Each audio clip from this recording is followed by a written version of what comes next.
asking people, what is a nanny? What do you think a nanny is? Go ahead, shout it out. What do you think a nanny is, right?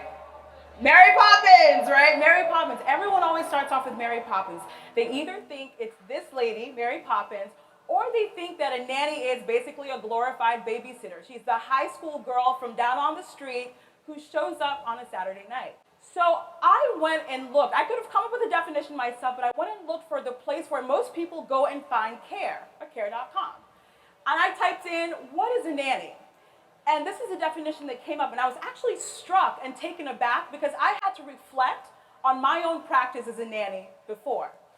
So the definition that I got from care.com was, a nanny is someone who is fully invested in a child's development and well-being. Fully invested, huh? I had to reflect on that because I'd always called myself a nanny. I told everyone I'm a nanny because I say I'm a nanny. I had my business cards, this little baby in the corner, and before there was Craigslist, I'd go around the neighborhood and I'd put up flyers and hang them up. I was a nanny because I said so. But I didn't know what it meant to be fully invested. So at 25 years old, I was fresh out of the classroom, and I had the pleasure of being with these two children. This is Anna and Joshua. Aren't they cute? Yeah. So Anna and Joshua, these wonderful and precocious children were both on the autism spectrum, and their mom was expecting. And she said, look, you've been a teacher. You can do this. And I said, yeah, I'm a nanny, right? I'm fully invested. Well, that summer, we struggled. And I mean everything from Joshua choking on a piece of his sister's hair bow and me having to perform the Heimlich maneuver, something I never imagined I'd have to do, to Anna running out into midday traffic right in the middle of Washington, D.C. But above these moments that were truly terrifying, there are moments of transcendency, like the moment where Joshua learned to make friends on the playground, and he was in a game of tag. When Anna fully embraced her own creativity and started singing and having other kids sing along with her. It was amazing. That summer, when I was 25 years old and I was a nanny, I was a full-time nanny, was when I realized that I was fully invested. And that, to me, is the true definition of what it means to be a nanny and a good caregiver.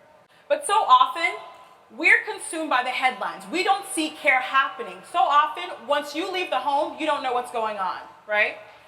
So one of the things that I know that scares parents, that know that we're consumed by, are the headlines.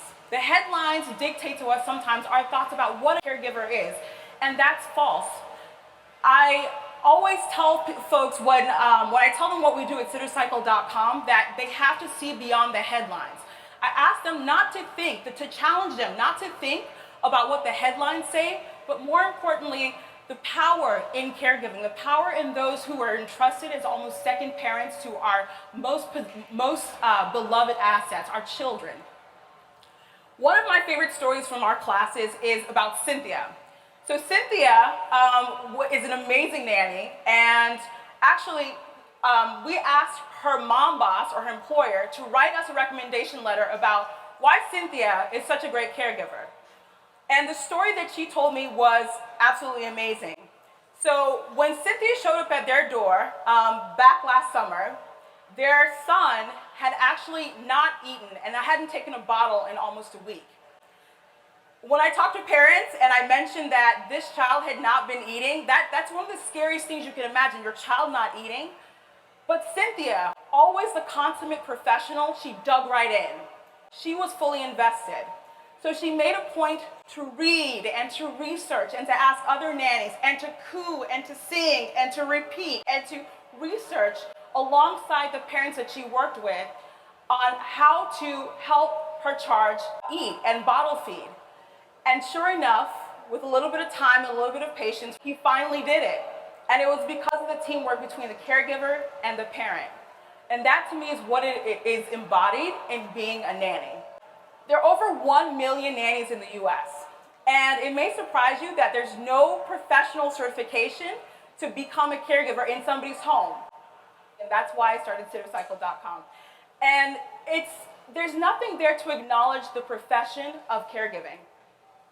And I think that we can talk about all kinds of issues surrounding that, right? We can talk about the worth of women's work and how that's sometimes undervalued. But I think that, and you guys are going to kill me when I say this, people usually gasp when I say this, but I think that nannying has a Mary Poppins problem.